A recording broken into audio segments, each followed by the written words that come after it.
നമസ്കാരം. Raf talks ഫുട്ബോളിലേക്ക് ഏവർക്കും സ്വാഗതം. ഇന്ന് നടന്ന സൗഹൃദ മത്സരത്തിൽ വിജയം നേടാൻ ലാറ്റിൻ അമേരിക്കൻ വമ്പന്മാരായ ബ്രസീലിന് കഴിഞ്ഞിരുന്നു.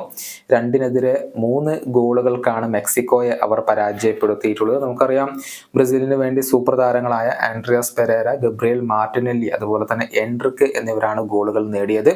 അതേസമയം സാവിയോ, യാൻ കൂട്ടോ, വിനീഷ്യസ് ജൂനിയർ എന്നിവരാണ് ബ്രസീലിന്റെ അസിസ്റ്റുകൾ കരസ്ഥമാക്കിയിട്ടുള്ളത്. മെക്സിക്കോ 2 ഗോളുകൾ നേടിക്കൊണ്ട് ഒരു ഘട്ടത്തിൽ തിരിച്ചു വന്നെങ്കിലും എൻട്രിക്കിന്റെ ഹെഡർ ഗോൾ ബ്രസീലിന് അവസാന നിമിഷത്തിൽ വിജയം സമ്മാനിക്കുകയായിരുന്നു.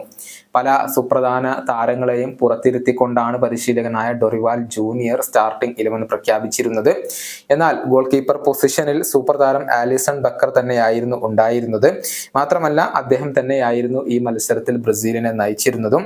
ഇതിനൊക്കെ പുറമെ 110-ാം നമ്പർ ജേഴ്സി അണിഞ്ഞുകൊണ്ടായിരുന്നു ആലിസൺ ബക്കർ ഈ ഒരു മത്സരത്തിൽ കളിച്ചിരുന്നത്. അതൊരൽപ്പം വിചിത്രമായിരുന്നു. അതിന്റെ കാരണം ആരാധകർ അന്വേഷിക്കുകയും ചെയ്തിരുന്നു. അതായത്, ബ്രസീലിയൻ ദേശീയ ടീം ഇപ്പോൾ രൂപം കൊണ്ടിട്ട് 110 വർഷങ്ങൾ പിന്നിട്ട് കഴിഞ്ഞു.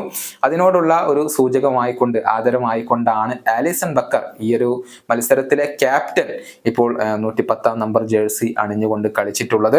നമുക്കറിയാം, 1914 ജൂലൈ മാസത്തിലാണ് ബ്രസീൽ ആദ്യ മാച്ച്, തങ്ങളുടെ ചരിത്രത്തിലെ ആദ്യ മത്സരം കളിച്ചിട്ടുള്ളത്. അതൊരു സൗഹൃദ മത്സരമായിരുന്നു. എക്സർ സിറ്റി എന്ന ഒരു ടീമിനെതിരെയായിരുന്നു ആ സൗഹൃദ മത്സരം ബ്രസീൽ കളിച്ചിരുന്നത്.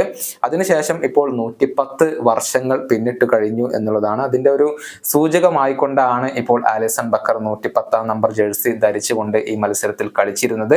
ഏതായാലും മത്സരത്തിൽ 2 ഗോളുകൾ വഴങ്ങേണ്ടി വന്നു എന്നുള്ളത് ആലിസണെ സംബന്ധിച്ചിടത്തോളം ഒരൽപ്പം നിരാശ നൽകുന്ന കാര്യമാണെങ്കിലും വിജയിക്കാൻ ബ്രസീലിന് കഴിഞ്ഞു എന്നത് അദ്ദേഹത്തിന് സന്തോഷം നൽകുന്ന കാര്യമാണ്.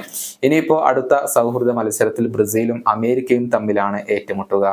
ഈ വീഡിയോയുടെ അവസാനിപ്പിക്കുന്നു. വീണ്ടും കാണാം.